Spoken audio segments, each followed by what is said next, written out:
Hello, this is me. We are reading Who is Judy Blume, Chapter 4 to Chapter 7. I hope you like it and subscribe.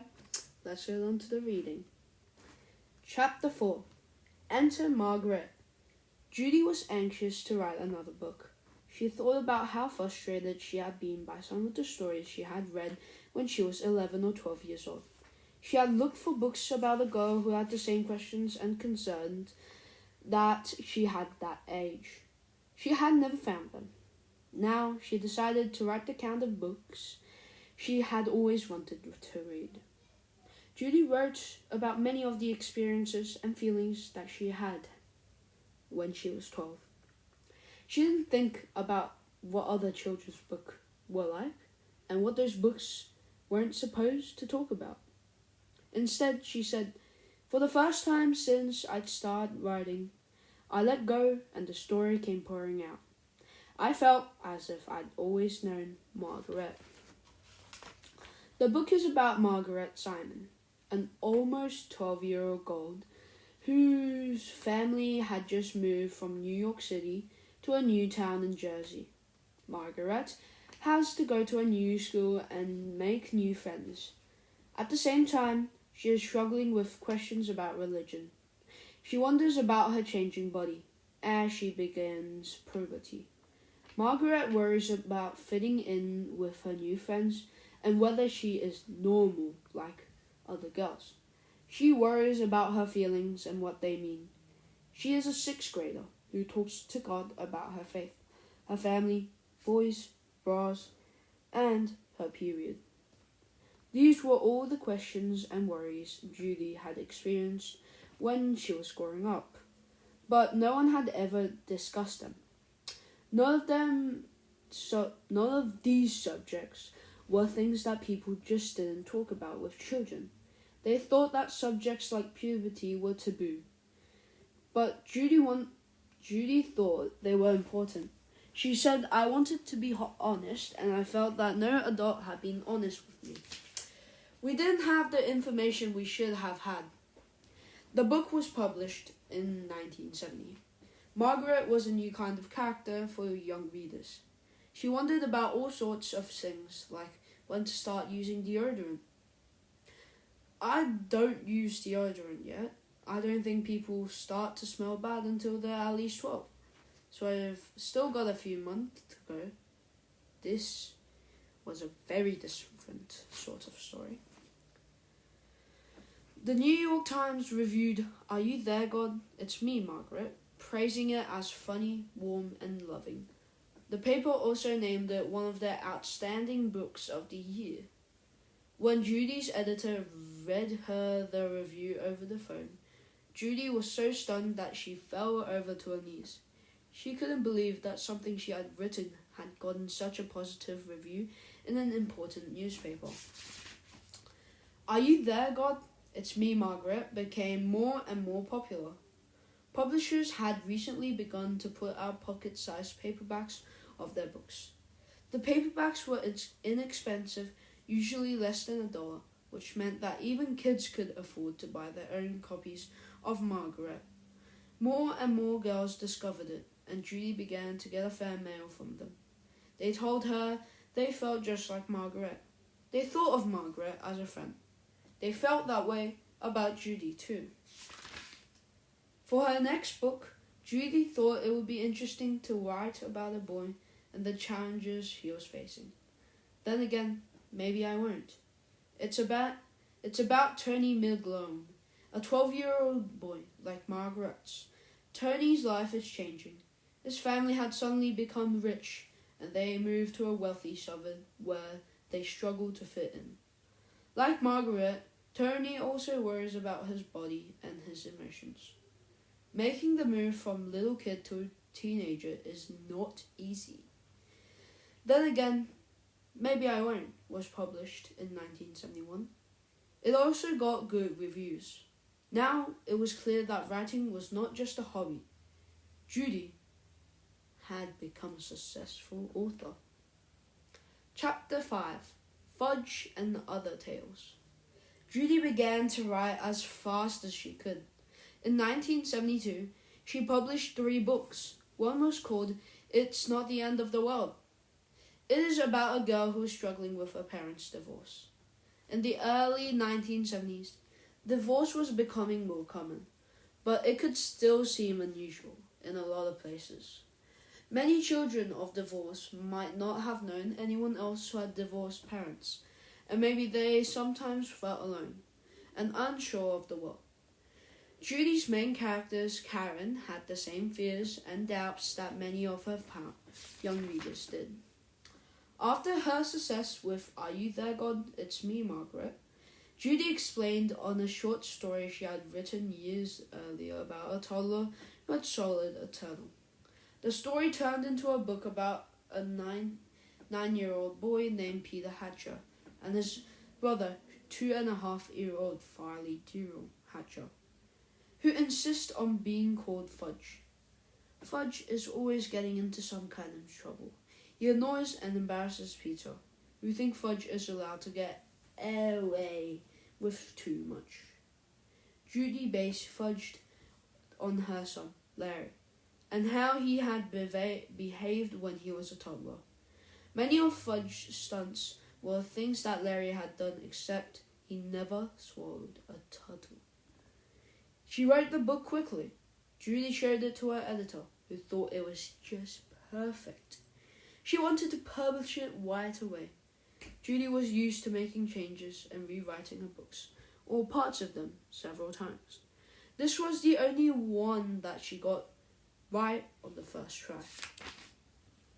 Peter may have hated Fudge's antics, but readers loved them. Tales of a Fourth Grade Nothing became one of Judy's most popular books. Judy's next book was called Otherwise Unknown as Sheila the Great. It features a character from Tales of a Fourth Grade Nothing, Peter's neighbor and sworn enemy, but although Sheila Tubman acts brave and tough inside, she's deeply afraid of many things: thunderstorms, the dark dogs, and swimming. Those were all things Judy had feared when she was a young girl too. Otherwise known as Sheila the Great, tells the story of the summer when Sheila Tubman overcomes many of her fears. Judy continued to find inspiration for books all around her. She met a girl who needed to wear a back brace to correct her crooked spine. That led to Judy's book, Deanie. Her next book, called The Pain and the Great One, is about a sister and brother who didn't get along. It was directly inspired by her daughter, Randy, and her son, Larry, and how they competed with each other when they were very young. They even called each other one, the Pain and the Great One. Randy was in middle school when she told her mother how some kids in her class had decided to pick on one girl. That gave Judy the idea for Blubber, a story about bullying and how it can happen to anyone. When Randy became a teenager, she told her mom that most of the books she read about teens in love seemed to always end with bad things happening to them. She said she wished she could find a book about 2 kids who are in love, who didn't have their romance turn into some kind of disaster. Judy wrote Forever, the story of Catherine and Michael, 2 average high school students, and how they met and fall in love. Nothing terrible happens, and they aren't punished for their relationship. Believe it or not, this was very unusual in the 1970s. Judy was dealing with her own real-life breakup. She and John had been married for 16 years. They had gotten married when they were very young. Judy had become a very different person. She had grown and changed, and she wanted to try new things. She and John divorced in 1975. The divorce was very hard on the Blume family. Judy had written about how families deal with divorce in It's Not the End of the World, but that didn't make it any easier in real life. Chapter 6, New Mexico. Judy was single for the first time in her adult life, but not for long. She started dating a scientist named Thomas Kitchens, and they married only a few months later in 1976. She knew almost right away that they had made a mistake. They had barely known each other. Thomas' job was suddenly moved to New Mexico, so Judy and her two children packed up and left New Jersey. She was very unhappy in New Mexico, but she kept writing. She said, "I've always been able to write, even when everything else was falling apart." Judy's next book, starring Sally J. Friedman as herself, was about a very different time and place. It was set in Miami during the 1940s and was directly based on Judy's own experiences when she had moved there with her mother, and grandmother. Many of the things had happened to Sally were also things that had happened to Judy. And like Judy, Sally was a very imaginative girl who was always making up stories. After Sally, Judy wrote a book that was also about her life, but it was very different. It was written for adults. People were shocked when Judy's novel, Wifey, was published in 1978. They couldn't believe that a successful children's author like Judy Blume would suddenly write a book for adults. Some of her fans were even worried that she was going to completely stop writing for children. But Judy was just doing what she often did, writing about what she saw about her. Wifey was about a woman who was unhappy with her marriage, and that's how Judy felt too. She divorced Thomas Kitchens in 1979, but decided to stay in New Mexico so Larry could finish school.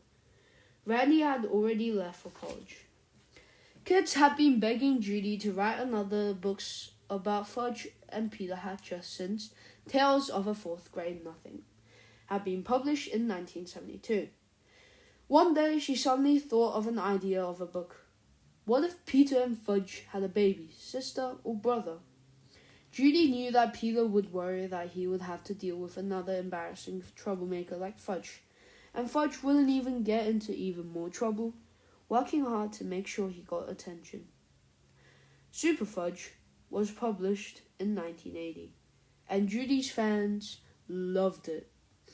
In 1982, the American Library Association ran a poll to find out the 50 most popular children's books in the country. Thousands of people responded, and they voted Super Fudge number 1. Judy decided she wanted to do more for her readers and for all kids. In 1981, she created the Judy Blume Diary, a one-year journal that encouraged children to write about themselves and their feeling. She used the profit from the diary to establish the Kids Fund. The fund donated money to different children's organizations. Some worked with teen mothers, while others helped with kids deal with their parents' divorces. Larry graduated from high school, and Judy began to thinking about leaving New Mexico. She had always wanted to live in New York City, so in 1981, she moved there. Judy enjoyed walking around the streets and hearing people's conversations. She also began to take tap dancing classes, and she always loved dancing and was excited to return to it. She worked very hard and enjoyed being in classes with people who were professional dancers and actors in Broadway shows. Judy started to work on a new book. She thought she would write the story and characters the way she wanted, and the book would be published as usual. But she was wrong. The world was changing. Some people had started paying close attention to the taboo subjects in Judy's books. Chapter 7. Banned Books. Judy's next book was called Tiger Eyes. It was about Davy, a girl whose father is killed during a robbery. Davy, her mother, and her younger brother go to New Mexico to try to recover from the tragedy. Slowly, Davy begins to heal and to feel love again.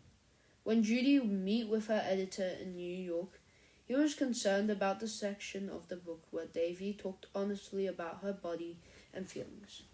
Judy had written about 15-year-old girls and her daydreams and crushes on boys in many of her books. No one had questioned it. That was part of Judy's famous honesty that kids loved. The editor explained that now some parents were beginning to protest that kind of honesty. They felt their children shouldn't be reading so many details about bodies, emotions, and growing up. Judy's editor didn't want to upset parents who might tell school libraries to take the book off their shelves or not buy it at all. Judy hesitated. The details of Davy's story made sense to her. She didn't want to change it, but she didn't want her book to keep out of school libraries either. Judy reluctantly agreed, but she decided that she would never again give in to the pressure to change the thing she believed in. In the 1970s had been a very open time. People felt free to do, say, and try to new things. The 1980s were very different, though.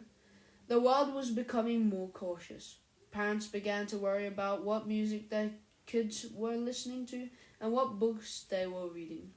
Some told schools that they thought Judy's book should be banned or kept out of their school libraries. They complained to school boards and town governments. Some schools agreed and removed Judy's books. Others said that the only older student or those with permission from their parents could read them. The college professor did a study of which authors were most banned in schools from 1970 to 1984. He found that Judy Blume was one of the most banned authors in the U.S. People challenged Judy books for many different reasons. They wanted, "Are you there, God? It's me, Margaret." Then again, "Maybe I won't, Deanie." And forever banned because of their honesty about kids changing bodies during puberty. Some parents didn't even like the idea of their daughters reading about getting their periods.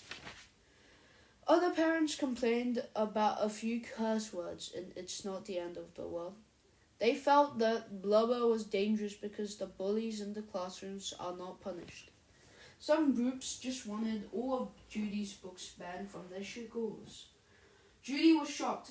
She didn't think there was anything wrong with her books. She knew that kids liked them. They wrote to her all the time, thanking her for creating such realistic characters.